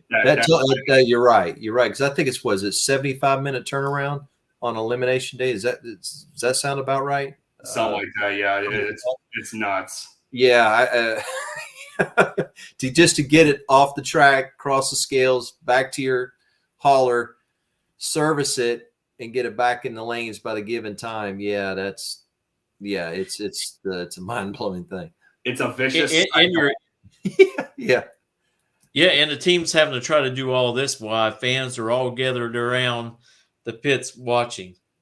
Yeah, the police escorts is always the most entertainment to me at some tracks, because I don't know about Maple Grove and some of the others and stuff. At Gainesville, it's happened quite a bit where they've actually had a police escort come back up the return road just to clear crowds out, so guys and gals can get back to their transporters. So it gets busy. Yeah. I mean, Maple Grove was a complete, total sellout crowd on Saturday. And that was probably because the fans were probably trying to beat the rain that was forecasted for Sunday. Obviously the event got rained out and delayed until Monday. But the stands were shoulder to shoulder the entire way down the bleachers and the entire way down the fence from the bleachers and the track. Like, Maple Grove was jammed on Saturday, and it was a sight to behold. And when you're in the car driving it, and I remember saying this to Amanda Busick during, an interview when, after my rookie debut in St. Louis, she asked me, it's like, the stands are packed, as a new driver, what is it like seeing that out of, in your dragster as you're staging?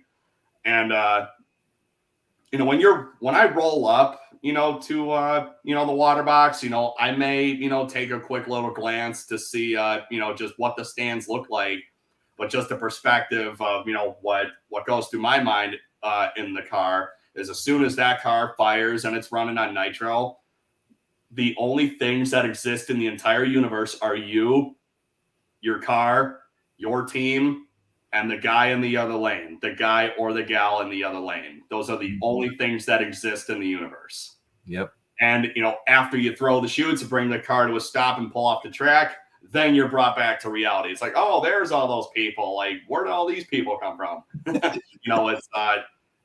It's amazing on just how much you can cancel everything out and focus on, the task at hand.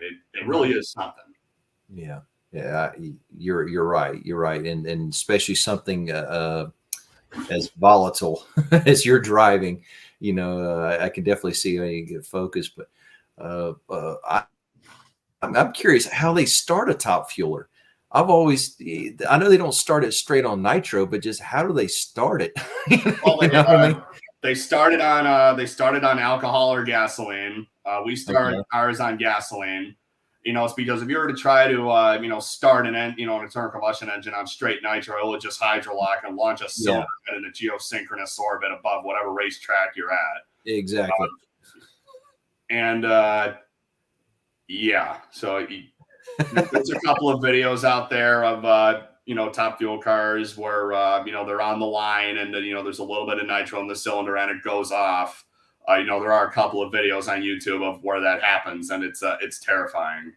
Yeah, I saw one years ago. I think one you're referring to where they were firing it up in behind the water box, and it hydrolocked, like you said, and it blew parts, and it dinged up some crew members. Didn't really hurt anybody, but it bruised them. Right. But it was one of those instances. But you answered my question. It was like going because I've always seen them fire them up on something else, but I didn't know how they did it. If they had an external tank or whatever like that, then they warm them up, and then you hear them when they actually turn the nitro to it. The sound changes.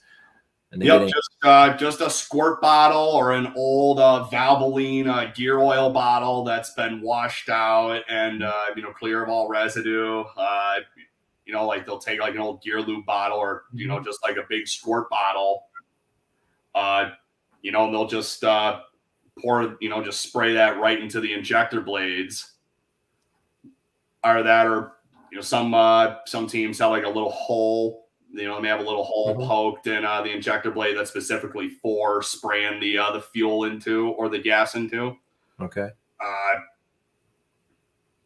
Other than that, it's they just literally just pour a squirt bottle into the injector, and that's where it gets the fuel to turn over and start the car. And then when it runs on gas, then you introduce the nitro. Then, the fuel pump picks up from the fuel line from the tank and then start spraying that directly into the cylinders. Gotcha. Okay, that totally makes sense. That totally makes sense on using the squirt bottle to basically prime the system as it's running, and then it picks up at least part of the nitro. Okay, thank you. The engine has to be, moving a certain speed in order for the nitro to be introduced properly. Because like I said, if they tried to just crank start an engine on nitro, if the thing would just grenade itself every time. Yeah, absolutely. All right, that helped. That answered a question I've always wanted to ask somebody. So thank you. What's so neat is how much fuel that car, the Top Fuel car, uses just in that quarter mile, or sorry, not a quarter mile, but 1,000 foot. It's unreal. Yeah, start up a burnout, back up, and a run. You'll probably burn about 14 gallons. Yep. It burns through a gallon of fuel every 12 seconds at idle. Yes. At idle. At idle, yeah. And at wide open throttle, it burns about 2 gallons a second. So that means you don't want to go through a staging duel too long. Right. Yeah, because they have pro stock burn downs where they just they pre-stage, but neither one bumps in. Like, right. I believe I'm not entirely sure about the rules, but if someone full stages a Top Fuel car. The other one has only 7 seconds to stage before they're disqualified. Yeah, auto. So that's because because they sip through fuel so fast, and if you sit there burning down, you're going to run out of fuel, and during the run, you'll just lean the motor out and blow the thing to smithereens. Yep, it definitely will grenade it. Oh yeah, it's just unbelievable when you look at the actual physics of a Top Fuel funny car, a nitro engine, just in general, just the absolute physics of it is. As much fuel as goes through them, they shouldn't even, like you said, they should hydrolock. And I've heard people say they actually are hydrolocking in a way and diesel. nearly. Yeah, or nearly, I should say, nearly. And just that alone is it's just hard to grasp. The fuel is literally almost solid every time the piston reaches top dead center. Yes. Like it's almost completely solid. Yes. I've heard that. That's a better description of how you just said it. But I've heard that. I've heard the magnetos. You can actually weld with them. Oh yeah. You know what I mean? Just 88 amps with the two of them there. So. Oh yeah, man! I didn't realize the amperage. Another thing about the the magnetos, the ignition and all that, is by 800 foot, the electrodes of the spark plugs are totally gone. So for the final 200 feet of the run, the engine is dieseling. Okay, there you go. That's what I heard somebody mention the term. And I was like, because the heat of the combustion chambers is what ignites the fuel for the last. Okay. So electrodes are used up. Oh, okay, or the strap, is used up by then, and then it technically, like you said, is dieseling. So boy, you are on a fine edge. The minimum last 200 feet, but obviously leading up to it. But you are on a real fine edge with that. It goes from a billet aluminum Hemi, a supercharged billet aluminum nitro burning Hemi, to a Power Stroke. Yeah. That's a hybrid vehicle. Hey, that's a good angle. I like that. Not just maybe that's not the right joke, but figure I'd throw. I get it. We all get it. I like that one though. That's pretty good. That is pretty good. Yeah. Okay. I was wondering about the spark plugs, and you answered that question too. It's like, well, let me ask you something. Do you ever see, or I know you've got limited runs right now, but do you ever see an idea in the future to help, let's say, slow them down a little bit so that they can go back to 1320 on foot? Do you think there's something potentially to that in the future? Seeing the Top Fuel cars go 1320 again? Correct. But I mean, the trade-off being slowing them down just a little bit so that they could. I don't know, like from my perspective, like even seeing it from a fan's perspective, like, before I started driving, one of the main reasons that I, heard that they shortened the racing distance from, 1320 to 1,000 foot is because the majority of critical engine failures always happen within that final 320 foot of the run. And, so since they took that, the quarter mile out of the equation, there's been a lot less, critical accidents in that final 320 foot. But at the same time, shortening the racing distance made the cars a lot faster. Right. Because what they do is they run them harder, they run them hotter for a shorter period of time. It's because, 4.4 at like 336, 338 was like the fastest a Top Fuel car could run a quarter mile. Right. And now they're running 3.6. Like they're almost a complete second faster in 1,000 foot than they are at 1320. It's unreal. Right. They just shorten the fuse up. Mm-hmm. That's basically what they've done. So yeah, I agree. Yeah, you're right. I mean, that's literally all they've done. I know you're limited on your gear ratio, so you can't do that, but they've done other things, like you said, to get them to accelerate even quicker and get up. How many RPMs does a Top Fuel turn? I mean, I'm assuming almost 9,000 or something like that. I have no idea. Neighborhood is anywhere between 81 to 88, depending on the tune setup and what you got applied to it. The last run that I had, the car left at 8,100. That's a lot of mass to be turning that RPM. I mean, from the fact that it goes from 2,400 RPM with the load on the clutch being staged down the line, and then as soon as you dump the clutch and mash the pedal, it instantly spikes up to 8,100. Oh. And the revs are actually they're actually limited by, not only, mostly by the ignition and the timing. Okay. That's lags behind what I've been told. It also depends on how much the clutch is eating, and also how much it's slipping. Right. Gotcha. Those are also other deciding factors. How much load you can put to it. I like I said, it's interesting to me to hear different tune-ups and why things work the way they do. Not give away speed secrets, of course, but just the basics of it, because it's better understanding why, so you can share with others. And for people that enjoy the sport or are new to the sport, it's always good. Mm-hmm. Well, I tell you, Jake, I really appreciate you taking time out of your busy schedule and joining us tonight. This is going to be on YouTube, our Facebook page, forever. So if you know anybody that wants to watch the interview tonight, please send them our way. We would appreciate it.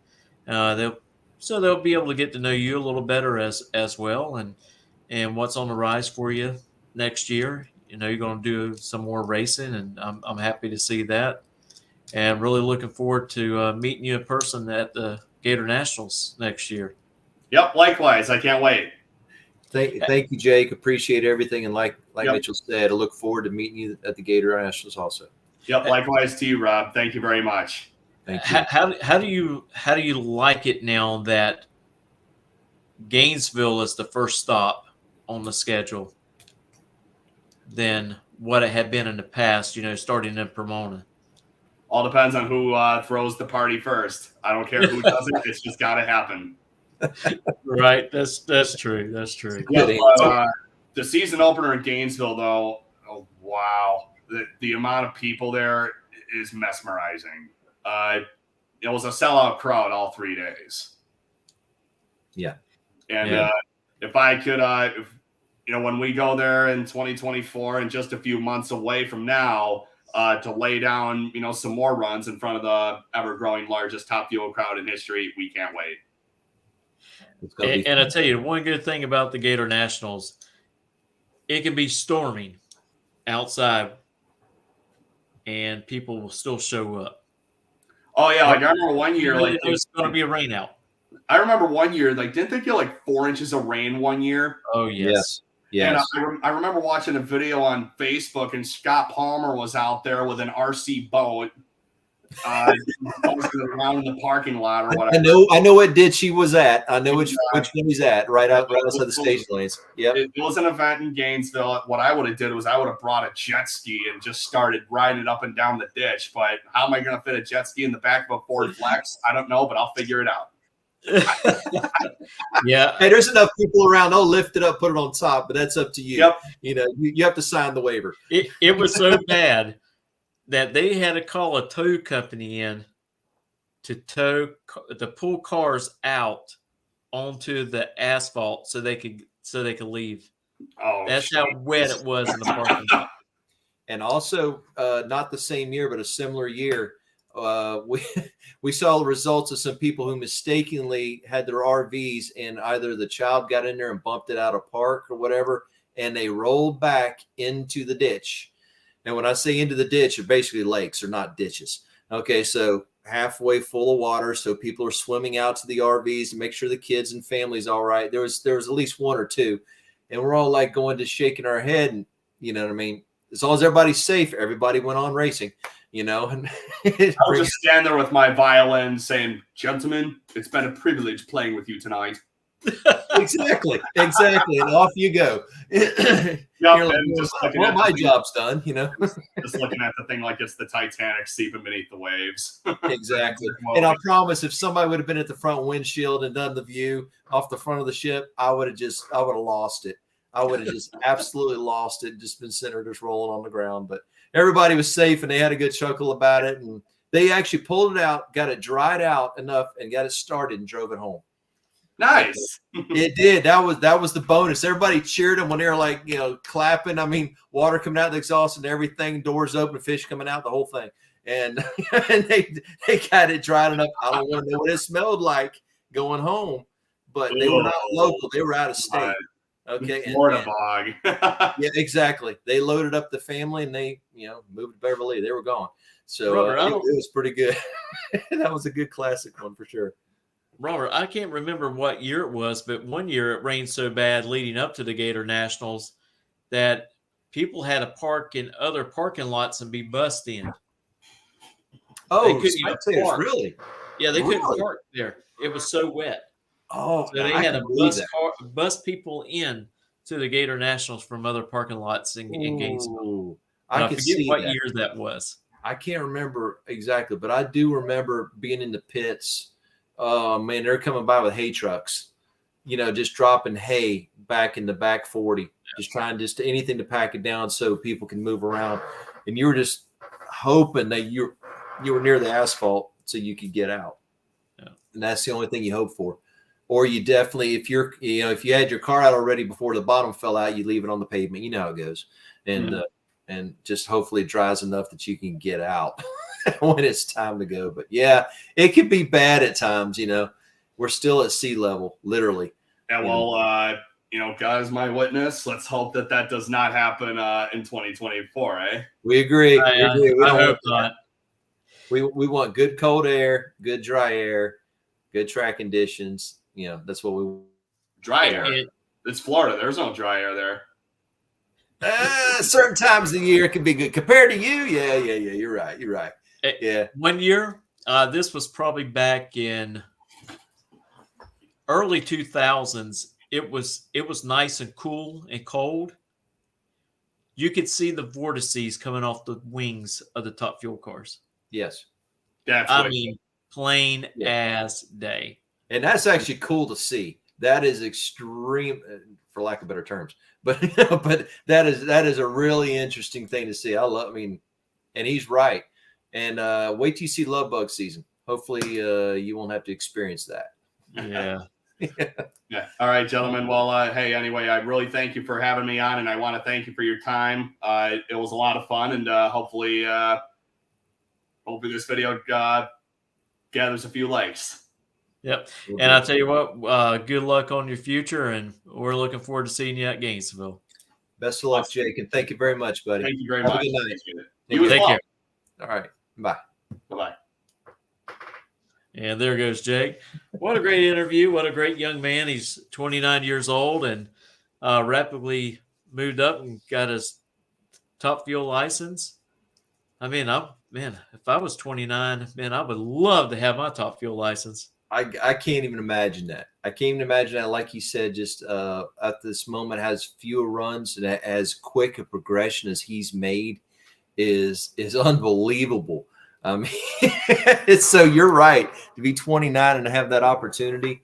He's working hard for it, but that opportunity to be in that venue and that platform, and yeah, it's great. And wish him the best of luck. It's going to be nice to meet him when he comes down here. Definitely. We want to thank everybody who joined us tonight. If you missed any part of the show, please go back and watch it at On the Spot Motorsports Media's Facebook page. Also, we'll be live streaming again some races coming up here real soon from Gainesville Raceway, and next year from Rockingham and Darlington. So we'll try to see who we can get on next Thursday. I know it's really hard for the drivers right now because they're going back to back to back and the countdown. And it's going to be really interesting to see who's going to win Charlotte this weekend in all four of those classes. And don't forget, stay tuned and keep up what's going on over with Top Alcohol Dragster as well, because there's a little thing going on between Tony Stewart and Julie with Randy Myers Racing. They're trying to race for that national championship, and Top Alcohol, that's getting really interested. And Tony, he grabbed his fourth win of the year at Maple Grove by taking out Madison Payne. Madison Payne, she's actually done pretty well every time that she runs. So we're looking forward to having Madison on at the end of the season, as we were talking earlier this week. But again, thank everyone for joining us, and hopefully we'll see you next Thursday night. Thank you, everyone. Have a good night.